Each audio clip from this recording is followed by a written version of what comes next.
ನಮಸ್ಕಾರ ಗೆಳೆಯರೆ, stock market Kannada ಚಾನೆಲ್ಗೆ ಸ್ವಾಗತ ಸುಸ್ವಾಗತ. ಗೆಳೆಯರೆ, ವಿಡಿಯೋದಲ್ಲಿ ಇವತ್ತಿನ ನಮ್ಮ ಮಾರ್ಕೆಟ್ ನ ಪರ್ಫಾರ್ಮೆನ್ಸ್ ನ ಜೊತೆಗೆ ಸಾಕಷ್ಟು ಇಂಡಿವಿಜುವಲ್ ಸ್ಟಾಕ್ ಗಳ ಬಗ್ಗೆ ಹಲವಾರು ಅಪ್ಡೇಟ್ಸ್ ಗಳು ಬಂದಿದ್ದಾವೆ. ಎಲ್ಲಾನು ಕೂಡ ಒಂದೊಂದಾಗಿ ತಿಳ್ಕೊಳ್ಳುವಂತ ಪ್ರಯತ್ನ ಮಾಡೋಣ. ಸಾಕಷ್ಟು ಅಪ್ಡೇಟ್ ಗಳನ್ನ ಕವರ್ ಮಾಡ್ತಾ ಇದ್ದೀನಿ, ಹಾಗಾಗಿ ವಿಡಿಯೋನ ಕೊನೆವರೆಗೂ ನೋಡಿ ಪೂರ್ತಿ ವಿಚಾರ ತಿಳ್ಕೊಳ್ಳಿ. ಅದರ ನಂತರ ನಿಮಗೆ ಡಿಸಿಷನ್ ತಗೊಳ್ಳಿಕ್ಕೆ ಸಹಾಯ ಆಗಬಹುದು. ಮೊದಲಿಗೆ ಡಿಸ್ಕ್ಲೇಮರ್ ಕೊಡ್ಲಿಕ್ಕೆ ಇಷ್ಟಪಡ್ತೀನಿ. ಇಲ್ಲಿ ಕವರ್ ಮಾಡ್ತಿರುವಂತ ಯಾವುದೇ ಸ್ಟಾಕ್ ಅನ್ನು ಕೂಡ ರೆಕಮೆಂಡ್ ಮಾಡ್ತಿಲ್ಲ. ನೀವು ಫರ್ದರ್ ಸ್ಟಡಿ ಮಾಡಿ ಡಿಸಿಷನ್ ತಗೊಳ್ಬಹುದು. ಆಸ್ ಎಜುಕೇಶನಲ್ ಪರ್ಪಸ್ ನಾನು ಈ ವಿಡಿಯೋನ ನಿಮ್ಮ ಮುಂದೆ ತರ್ತಾ ಇದ್ದೀನಿ. ಮೊದಲಿಗೆ ನಮ್ಮ ಮಾರ್ಕೆಟ್ ನ ಪರ್ಫಾರ್ಮೆನ್ಸ್ ಅನ್ನ ನೋಡೋದಾದ್ರೆ, ಇವತ್ತು ಕೂಡ ನೋಡಬಹುದು ಭರ್ಜರಿ ರ್ಯಾಲಿ ನಮ್ಮ ಮಾರ್ಕೆಟ್ ಅಲ್ಲಿ ಕಂಡು ಬಂತು. 969 ಪಾಯಿಂಟ್ಸ್ ಅಥವಾ 1.37% ಪಾಸಿಟಿವ್ ಪರ್ಫಾರ್ಮೆನ್ಸ್ ನಮ್ಮ ಮಾರ್ಕೆಟ್ ಅಲ್ಲಿ ಇವತ್ತು ಕೂಡ ಕಂಡು ಬಂದಿದೆ. ಗ್ಯಾಪ್ ಅಪ್ ಓಪನ್ ಆಯ್ತು, ಅದರ ನಂತರ ಕೂಡ ಒಳ್ಳೆ ಪರ್ಫಾರ್ಮೆನ್ಸ್ ಕಂಟಿನ್ಯೂ ಆಯ್ತು. ಎಸ್ಪೆಷಲಿ 2 ಗಂಟೆಯ ನಂತರ ಇನ್ನು ಒಳ್ಳೆ ರ್ಯಾಲಿ ನಮ್ಮ ಮಾರ್ಕೆಟ್ ಅಲ್ಲಿ ಕಂಡು ಬಂತು. ಇವತ್ತು ಕೂಡ ಹೊಸ ಆಲ್ ಟೈಮ್ ಹೈ ಅನ್ನ ನಮ್ಮ ಮಾರ್ಕೆಟ್ ಅಚೀವ್ ಮಾಡ್ತು. ಹಾಗೆ ನಿಫ್ಟಿ ಪರ್ಫಾರ್ಮೆನ್ಸ್ ಅನ್ನು ನೋಡೋದಾದ್ರೆ, ಇಲ್ಲೂ ಕೂಡ ನೋಡಬಹುದು 273 ಪಾಯಿಂಟ್ಸ್ ಅಥವಾ 1.29% ರ್ಯಾಲಿ ಇವತ್ತು ಕಂಡು ಬಂದಿದೆ. ಇಲ್ಲೂ ಕೂಡ ಚಾರ್ಟ್ ಅನ್ನು ನೋಡಬಹುದು. ಗ್ಯಾಪ್ ಅಪ್ ಓಪನಿಂಗ್, ಅದರ ನಂತರ ಕೂಡ ಒಳ್ಳೆ ಪರ್ಫಾರ್ಮೆನ್ಸ್, 2 ಗಂಟೆ ನಂತರ ಇನ್ನೂ ಒಳ್ಳೆ ರ್ಯಾಲಿ, ಕೊನೆಯಲ್ಲಿ ಸ್ವಲ್ಪ ಪ್ರಮಾಣದ ಪ್ರಾಫಿಟ್ ಬುಕಿಂಗ್ ಕೂಡ ಕಂಡು ಬಂತು. ಇದು ಆಬ್ವಿಯಸ್, ಯಾಕಂದ್ರೆ ಇಲ್ಲೂ ಕೂಡ ನೋಡಬಹುದು ಸಡನ್ ಆಗಿ ಮೇಲೆ ಹೋಯ್ತು, ಮತ್ತೆ ಸ್ವಲ್ಪ ಡೌನ್ ಪ್ರಾಫಿಟ್ ಬುಕಿಂಗ್, ಮತ್ತೆ ಇಲ್ಲೂ ಕೂಡ ನೋಡಬಹುದು, ಇಲ್ಲೂ ಕೂಡ ನೋಡಬಹುದು. ಇದು ಚೆನ್ನಾಗಿ ಮೇಲೆ ಹೋದ್ಮೇಲೆ ಟ್ರೇಡರ್ಸ್ ಇಮಿಡಿಯೇಟ್ಲಿ ಆ ರ್ಯಾಲಿಯನ್ನ ಬಳಸಿಕೊಂಡು ತಮ್ಮ ಪೊಸಿಷನ್ ನ ಸ್ಕ್ವೇರ್ ಆಫ್ ಮಾಡ್ತಾರೆ. ಅಂತ ಸಮಯದಲ್ಲಿ ಸ್ವಲ್ಪ ಡೌನ್ ಫಾಲ್ ಆಗುತ್ತೆ. ಸ್ಟಿಲ್ ಇವತ್ತು ಕೂಡ ನಮ್ಮ ಮಾರ್ಕೆಟ್ ಅಲ್ಲಿ ಭರ್ಜರಿ ರ್ಯಾಲಿ ಕಂಡು ಬಂದಿದೆ. 21,492 ಹೊಸ ಆಲ್ ಟೈಮ್ ಹೈ ಅನ್ನ ನಿಫ್ಟಿ ಕೂಡ ಇವತ್ತು ಅಚೀವ್ ಮಾಡಿದೆ.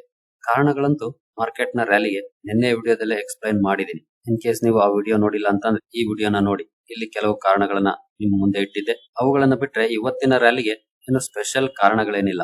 ಅದೇ ಕಾರಣಗಳಿಗೆ ಮಾರ್ಕೆಟ್ ಇನ್ನೂ ಒಳ್ಳೆ ಪರ್ಫಾರ್ಮೆನ್ಸ್ ಅನ್ನ ಕೊಟ್ಟಿದೆ ಅನ್ಕೊಳ್ಬಹುದು. ಹಾಗೆ ನಾವು ಇವತ್ತಿನ ಟಾಪ್ ಗೇನರ್ ಲಿಸ್ಟ್ ಅನ್ನು ನೋಡಿದ್ರೆ ನೋಡಬಹುದು, ಇವತ್ತು ಕೂಡ ಟಾಪ್ 3 ನಲ್ಲಿ 3 ಐಟಿ ಶೇರ್ ಗಳಿದಾವೆ, ಇನ್ನೆರಡು ಮಾತ್ರ ಬೇರೆವಿದಾವೆ. ಹಾಗೆ ಟಾಪ್ ಲೂಸರ್ಸ್ ಅಲ್ಲಿ HDFC life, Nestle, Bharti Airtel, SBI life ಹಾಗೂ ಬಜಾಜ್ ಆಟೋ ಇದಾವೆ. ನೆಕ್ಸ್ಟ್ ನಾವು ಸೆಕ್ಟೋರಲ್ ಇಂಡೈಸಸ್ ಗಳ ಪರ್ಫಾರ್ಮೆನ್ಸ್ ಅನ್ನು ನೋಡೋದಾದ್ರೆ, ನಿಫ್ಟಿ ಬ್ಯಾಂಕ್ ಅಲ್ಲಿ ನೋಡಬಹುದು ಇವತ್ತು ಒಳ್ಳೆ ಪರ್ಫಾರ್ಮೆನ್ಸ್ ಕಂಡು ಬಂದಿದೆ. ಆಟೋ ಫ್ಲಾಟ್ ಪರ್ಫಾರ್ಮೆನ್ಸ್ ಅನ್ನು ಕೊಟ್ಟಿದೆ. ಫೈನಾನ್ಷಿಯಲ್ ಸರ್ವಿಸಸ್ ಚೆನ್ನಾಗಿ ಪರ್ಫಾರ್ಮ್ ಮಾಡಿದೆ. FMCG ಕೂಡ ಇವತ್ತು ಸ್ವಲ್ಪ ಡೌನ್ ಆಗಿದೆ. ಆದ್ರೆ ಐಟಿ ನೋಡಬಹುದು 4.5% ರ್ಯಾಲಿ. ಐಟಿ ಸೆಕ್ಟರ್ ಗೆ ಇವತ್ತು ಕೂಡ ಮ್ಯಾನ್ ಆಫ್ ದ ಮ್ಯಾಚ್ ಕೊಡಬೇಕು. ನಿನ್ನೆ ಕೂಡ ಅದೇ ರೀತಿಯ ಪರ್ಫಾರ್ಮೆನ್ಸ್ ಅನ್ನು ಕೊಟ್ಟಿತ್ತು. ಇವತ್ತು ಕೂಡ ನೋಡಬಹುದು 4.5% ರ್ಯಾಲಿ ಕಂಡು ಬಂದಿದೆ. ಇಂತಹ ಸಮಯದಲ್ಲಿ ಯೂಶುವಲಿ ಕ್ವಶನ್ ಮಾರ್ಕ್ ಇರುತ್ತೆ. ಹಾಗಾದ್ರೆ ಈಗ ಐಟಿ ಸೆಕ್ಟರ್ ನ ಸ್ಟಾಕ್ ಗಳಲ್ಲಿ ಇನ್ವೆಸ್ಟ್ ಮಾಡಬಹುದಾ ಅಂತ.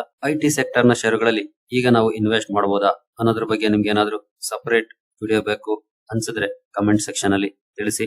ಐಟಿ ಸ್ಟಾಕ್ಸ್ ಅಂತ ಟೈಪ್ ಮಾಡಿ. ಸಾಧ್ಯ ಆದ್ರೆ ಇವತ್ತೇ ಅದ್ರ ಬಗ್ಗೆ ಕೂಡ ಒಂದಷ್ಟು ವಿಚಾರಗಳನ್ನ ತಿಳ್ಕೊಳ್ಳುವಂತ ಪ್ರಯತ್ನ ಮಾಡೋಣ. ಹೀಗೆ ನೆಕ್ಸ್ಟ್ ಮೆಟಲ್ ಕೂಡ ಇವತ್ತು ಚೆನ್ನಾಗಿ ಪರ್ಫಾರ್ಮ್ ಮಾಡಿದೆ. ಫಾರ್ಮಾ ಸ್ವಲ್ಪ ಪ್ರಮಾಣದ ಪಾಸಿಟಿವ್ ಪರ್ಫಾರ್ಮೆನ್ಸ್ ಅನ್ನು ಕೊಟ್ಟಿದೆ. PSU ನಲ್ಲಿ ಒಳ್ಳೆ ಪರ್ಫಾರ್ಮೆನ್ಸ್ ಕಂಡು ಬಂದಿದೆ. ಎಸ್ಪೆಷಲಿ PSU ಬ್ಯಾಂಕ್ ಗಳಲ್ಲಿ. ಪ್ರೈವೇಟ್ ಬ್ಯಾಂಕ್ ಅಲ್ಲೂ ಕೂಡ ಒಳ್ಳೆ ಪರ್ಫಾರ್ಮೆನ್ಸ್ ಕಂಡು ಬಂದಿದೆ. ರಿಯಾಲಿಟಿ ನಲ್ಲಿ ಸ್ವಲ್ಪ down fall. Health care flat performance ಅನ್ನು ಕೊಟ್ಟಿದೆ. ನೆಕ್ಸ್ಟ್ ಇಂಡಿವಿಜುವಲ್ ಸ್ಟಾಕ್ ಗಳ ಅಪ್ಡೇಟ್ ಗೆ ಬರೋದಾದ್ರೆ, PHL ಬಗ್ಗೆ ಮಾರ್ನಿಂಗ್ ವಿಡಿಯೋದಲ್ಲಿ ಈಗಾಗಲೇ ಒಂದು ಅಪ್ಡೇಟ್ ಅನ್ನು ಕೊಟ್ಟಿದೆ. ಓಪನಿಂಗ್ ಚೆನ್ನಾಗಿತ್ತು, ರಿಯಾಕ್ಷನ್, ಅದರ ನಂತರ ಕಂಟಿನ್ಯೂಸ್ ಆಗಿ ಡೌನ್ ಆಯ್ತು. ಫೈನಲಿ ಫ್ಲಾಟ್ ಕ್ಲೋಸಿಂಗ್ ಅನ್ನು ಕೊಟ್ಟಿದೆ. ನೆಕ್ಸ್ಟ್ ಆಗಿ ಬರೋದಾದ್ರೆ ಜೀನಸ್ ಪವರ್ ಇವತ್ತು 5% ಅಪ್ಪರ್ ಸರ್ಕ್ಯೂಟ್ ಅಲ್ಲಿ ಕ್ಲೋಸಿಂಗ್ ಅನ್ನು ಕೊಟ್ಟಿದೆ. ಕಾರಣ ಕಂಪನಿಗೆ ಸಿಕ್ಕಿರುವಂತಹ 1026 ಕೋಟಿ ಆರ್ಡರ್. ಸ್ಮಾರ್ಟ್ ಮೀಟರ್ ಸೆಗ್ಮೆಂಟ್ ಅಲ್ಲಿ ಕೆಲಸ ಮಾಡುವಂತಹ ಕಂಪನಿ. ನಿನ್ನೆ ಕೂಡ ಒಳ್ಳೆ ಪರ್ಫಾರ್ಮೆನ್ಸ್ ಅನ್ನು ಕೊಟ್ಟಿತ್ತು. ಇವತ್ತು ಕೂಡ ಅಪ್ಪರ್ ಸರ್ಕ್ಯೂಟ್ ಅಲ್ಲಿ ಕ್ಲೋಸಿಂಗ್ ಅನ್ನು ಕೊಟ್ಟಿದೆ. ನೀವು ಬೇಕಿದ್ರೆ ಸ್ಟಡಿ ಮಾಡಬಹುದು. ನೆಕ್ಸ್ಟ್ ಸ್ಟಾಕ್ IREDA ಇವತ್ತು 10% ಲೋಯರ್ ಸರ್ಕ್ಯೂಟ್ ಅಲ್ಲಿ ಕ್ಲೋಸಿಂಗ್ ಅನ್ನು ಕೊಟ್ಟಿದೆ. ನಿನ್ನೆ ಟ್ರೇಡ್ ಆಗಿತ್ತು. ಕಾರಣ ಇಷ್ಟೇ, ಲಾಸ್ಟ್ 4-5 ಡೇಸ್ ಇಂದ ಆಲ್ಮೋಸ್ಟ್ ಲಿಸ್ಟ್ ಆದಾಗಿಂದ ಕೂಡ ಡೈಲಿ ಅಪ್ಪರ್ ಸರ್ಕ್ಯೂಟ್ ಅಲ್ಲಿ ಹೋಗ್ತಾ ಇತ್ತು.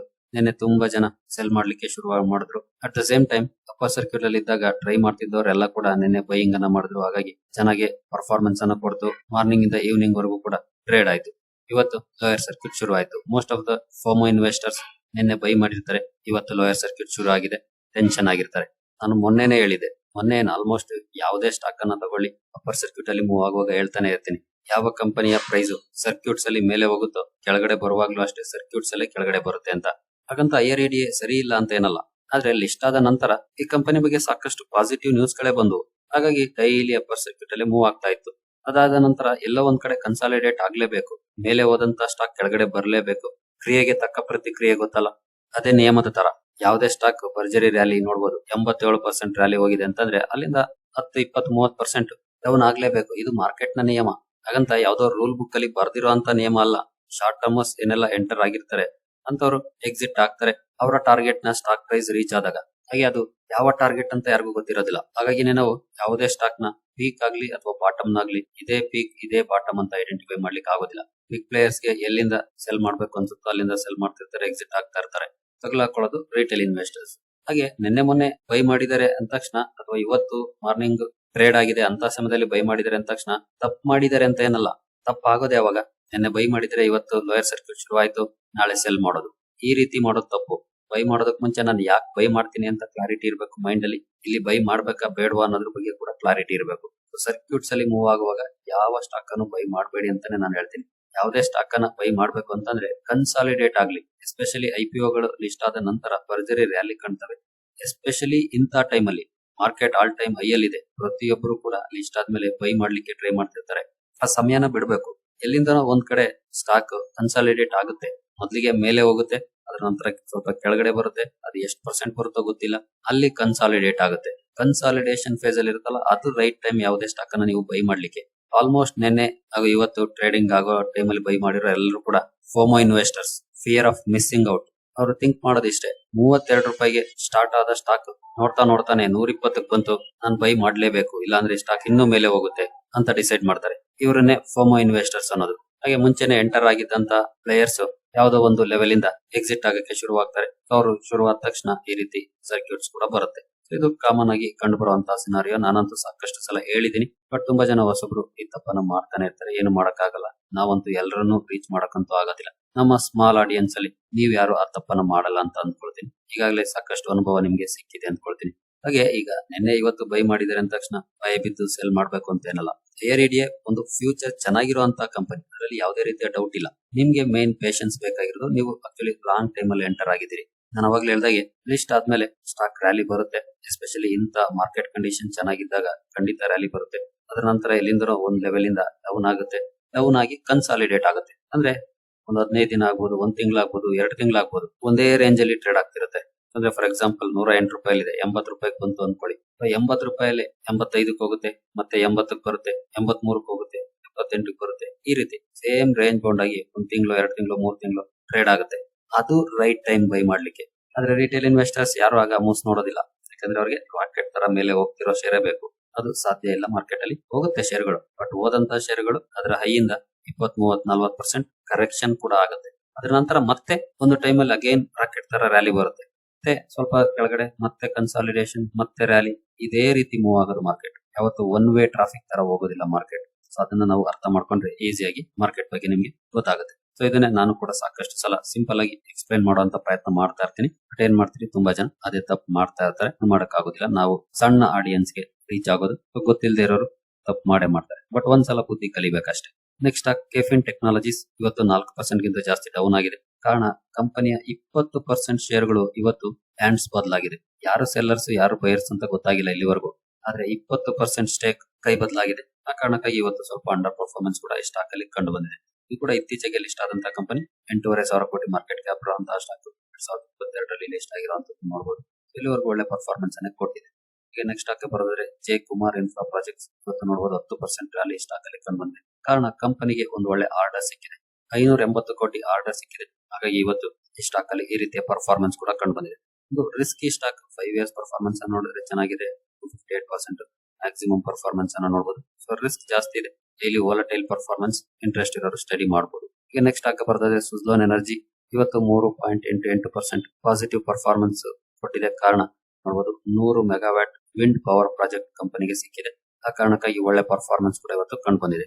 ನೆಕ್ಸ್ಟ್ ಸ್ಟಾಕ್ ರೈಲ್ಟೆಲ್ಗೂ ಕೂಡ 25 ಕೋಟಿಯ ಒಂದು ಪ್ರಾಜೆಕ್ಟ್ ಸಿಕ್ಕಿದೆ. ಹಾಗಂತ ಇವತ್ತೇನು ಪಾಸಿಟಿವ್ ಪರ್ಫಾರ್ಮೆನ್ಸ್ ಕಂಡು ಬಂದಿಲ್ಲ. ಸ್ಟಿಲ್ ಕಂಪನಿಯ ಬಿಸ್ನೆಸ್ ಹೊಸ ಆರ್ಡರ್ ಆಗಿದೆ. Next stock BL. ಇವತ್ತು 3% ಗಿಂತ ಜಾಸ್ತಿ ರ್ಯಾಲಿ ಬಿಎಲ್ ಅಲ್ಲಿ ಕಂಡು ಬಂದಿದೆ. ಇದಕ್ಕೆ ಒಂದು ಕಾರಣ ಇದೆ, ಅದನ್ನ ನಾನು ನೆಕ್ಸ್ಟ್ ವಿಡಿಯೋದಲ್ಲಿ ಡೀಟೇಲ್ ಆಗಿ ತಿಳಿಸುವಂತ ಪ್ರಯತ್ನ ಮಾಡ್ತೀನಿ. ತುಂಬಾ ಜನ ಬಿಎಲ್ ಬಗ್ಗೆ ಪ್ರಶ್ನೆ ಮಾಡ್ತಾ ಇದ್ದೀರಿ ಕಮೆಂಟ್ ಸೆಕ್ಷನ್ ಅಲ್ಲಿ. ಹಾಗಾಗಿ ಇದನ್ನ ನಾನು ನೆಕ್ಸ್ಟ್ ವಿಡಿಯೋದಲ್ಲಿ ಡೀಟೇಲ್ ಆಗಿ ಕವರ್ ಮಾಡ್ತೀನಿ, ಆಗ ತಿಳ್ಕೊಳ್ಳೋಣ. ಹಾಗೆ ನೆಕ್ಸ್ಟ್ ಸ್ಟಾಕ್ HFCL ನೋಡಬಹುದು. ಆಲ್ಮೋಸ್ಟ್ 10% ರ್ಯಾಲಿ ಇವತ್ತು ಕಂಡು ಬಂದಿದೆ. ಇದಕ್ಕೆ ಪ್ರಮುಖ ಕಾರಣ ಕಂಪನಿ ನೀವು ಇಲ್ಲಿ ನೋಡಬಹುದು, anvils new era in defence tech.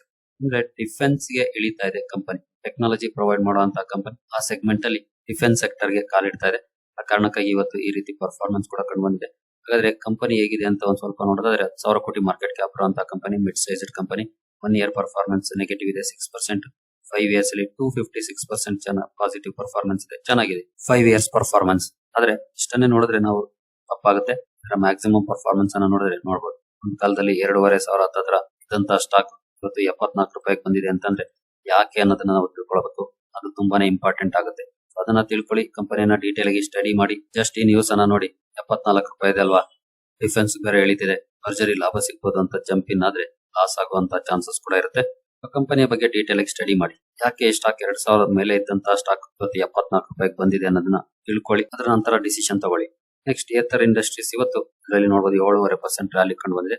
ಇದು ಕೂಡ ಇತ್ತೀಚೆಗೆ ಲಿಸ್ಟ್ ಆದಂತಹ ಕಂಪನಿ. ಮ್ಯಾಕ್ಸಿಮಮ್ ಪರ್ಫಾರ್ಮೆನ್ಸ್ ಅನ್ನು ನೋಡಿದ್ರೆ ಜೂನ್ 22ರಲ್ಲಿ ಲಿಸ್ಟ್ ಆಗಿರುವಂತಹ ಕಂಪನಿ. ಇಲ್ಲಿವರೆಗೂ ಪರವಾಗಿಲ್ಲ, ಒಳ್ಳೆ ಪರ್ಫಾರ್ಮೆನ್ಸ್ ಅನ್ನ ಕೊಟ್ಟಿದೆ, 17%. ಇವತ್ತು ಎಸ್ಪೆಷಲಿ ಒಳ್ಳೆ ಪರ್ಫಾರ್ಮೆನ್ಸ್ ಕಂಡು ಬಂದಿದೆ. ಇಂಟ್ರೆಸ್ಟ್ ಇರೋರು ಸ್ಟಡಿ ಮಾಡಬಹುದು. ನೆಕ್ಸ್ಟ್ ಸೆನ್ಸಾರ್ ಟೆಕ್ನಾಲಜೀಸ್ ಇವತ್ತು ನೋಡಬಹುದು 11.5% ಪಾಸಿಟಿವ್ ಪರ್ಫಾರ್ಮೆನ್ಸ್ ಕಂಡು ಬಂದಿದೆ. ಯಾಕೆ ನ್ಯೂಸ್ ಏನ್ ನನಗೆ ಸಿಗ್ಲಿಲ್ಲ, ಸ್ಟಿಲ್ ಒಳ್ಳೆ ಪರ್ಫಾರ್ಮೆನ್ಸ್ ಈ ಸ್ಟಾಕ್ ಅಲ್ಲಿ ಕಂಡು ಬಂದಿದೆ. ಮಿಡ್ ಸೈಜ್ ಕಂಪನಿ, 3,500 ಕೋಟಿ ಮಾರ್ಕೆಟ್ ಕ್ಯಾಪ್ ಇರುವಂತಹ ಕಂಪನಿ. ಇಂಟ್ರೆಸ್ಟ್ ಇರೋರು ಸ್ಟಡಿ ಮಾಡಬಹುದು. ನೆಕ್ಸ್ಟ್ ಜುಪಿಟರ್ ವ್ಯಾಗನ್ಸ್ ಇವತ್ತು ಸುದ್ದಿಯಲ್ಲಿತ್ತು, ಕಾರಣ ಕಂಪನಿಗೆ ಒಳ್ಳೆ ಆರ್ಡರ್ ಸಿಕ್ಕಿತ್ತು, 1,600 ಕೋಟಿ ಆರ್ಡರ್. ಇವತ್ತು ಕೂಡ ಒಳ್ಳೆ ಪರ್ಫಾರ್ಮೆನ್ಸ್ ಸ್ಟಾಕ್ ಅಲ್ಲಿ ಕಂಡು ಬಂತು. ನೆಕ್ಸ್ಟ್ ಸ್ಟಾಕ್ ಎಕ್ಸ್ಮಾಕೋ, ಇದರ ಬಗ್ಗೆ ಕೂಡ ಮಾರ್ನಿಂಗ್ ವಿಡಿಯೋದಲ್ಲಿ ಅಪ್ಡೇಟ್ ಅನ್ನು ಕೊಟ್ಟಿದೆ. ಇದಕ್ಕೂ ಕೂಡ ಒಳ್ಳೆ ಆರ್ಡರ್ ಸಿಕ್ಕಿತ್ತು, ನೋಡಬಹುದು 1,374 ಕೋಟಿ ಆರ್ಡರ್ ಸಿಕ್ಕಿದೆ. ಇವತ್ತು ಕೂಡ ಇಲ್ಲಿ ಒಳ್ಳೆ ಪರ್ಫಾರ್ಮೆನ್ಸ್ ಕಂಡು ಬಂದಿದೆ. ನೋಡಿದ್ರೆ ಸಾಕಷ್ಟು ಅಪ್ಡೇಟ್ ಗಳನ್ನ ಕವರ್ ಮಾಡಿದೀನಿ. ವಿಡಿಯೋ ನಿಮ್ಗೆ ಇಷ್ಟ ಆಗಿದೆ ಅನ್ಕೊಳ್ತೀನಿ. ಮುಂದಿನ ವಿಡಿಯೋದಲ್ಲಿ ಸಿಗೋಣ. ಅಲ್ಲಿವರೆಗೂ ಜೈ ಹಿಂದ್, ಜೈ ಕರ್ನಾಟಕ.